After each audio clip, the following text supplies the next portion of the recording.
नमस्कार, मैं हूं संजीव सिंह और आप देख रहे हैं लिच्छवी न्यूज। अभी हम आरजेडी कार्यालय पहुंच चुके हैं। जिस तरीके से बिहार में लगातार आपराधिक घटनाएं, खासकर बिहार की राजधानी पटना में, हमारे साथ आरजेडी प्रदेश प्रवक्ता है अरुण कुमार यादव जी, उनसे बात करेंगे। सर, पहले पहले स्वागत है हमारे चैनल पे। बहुत बहुत धन्यवाद आपका।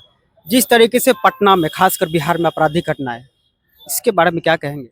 देखिए, बिहार में खास करके अब सरकार नाम की कोई चीज नहीं रह गई है। नीतीश सरकार का इकबाल पूरी तरह समाप्त हो चुका है। हम्म, अपराधियों के मन से खाकी का खौफ समाप्त हो गया है, जिसके कारण आप लगातार देख रहे हैं चारों तरफ हाहाकार मचा हुआ है। ऐसा एक भी दिन नहीं है जिस दिन अपराधी घटना को अंजाम नहीं देता।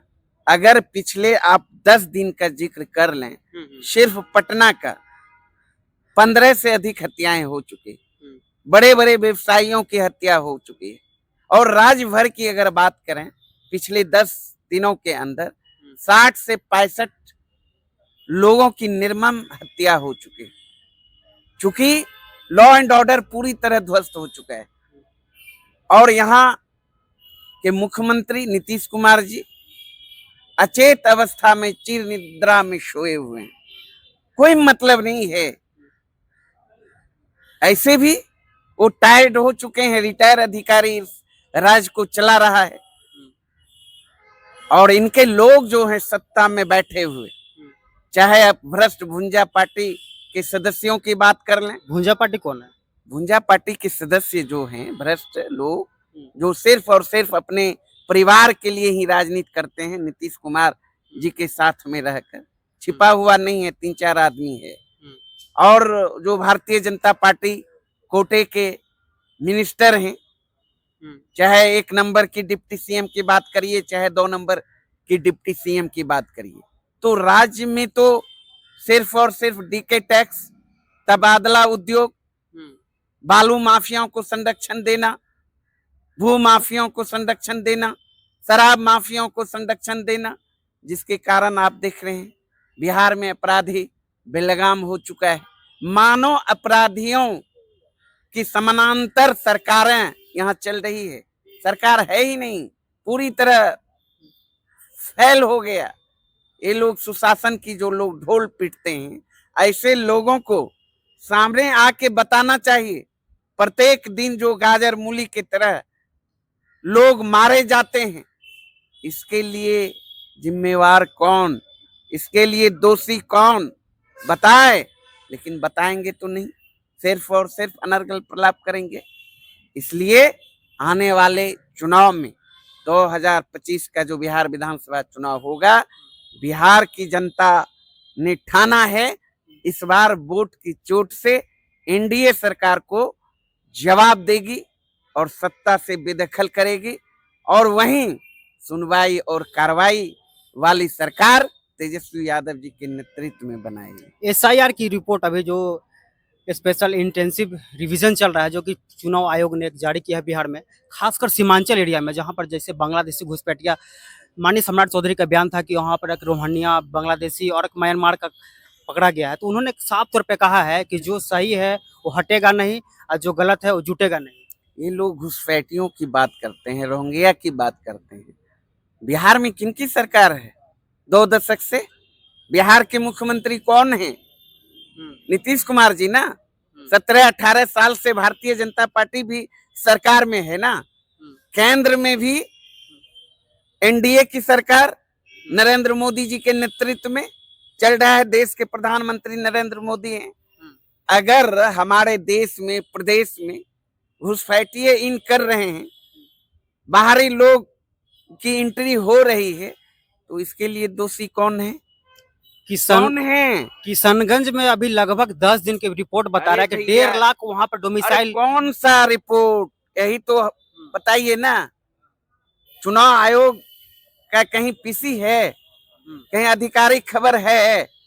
ये लोग मन ग्रंथ, मन मुताबिक बयान परोसते रहते हैं, कंफ्यूजन पैदा करते रहते हैं।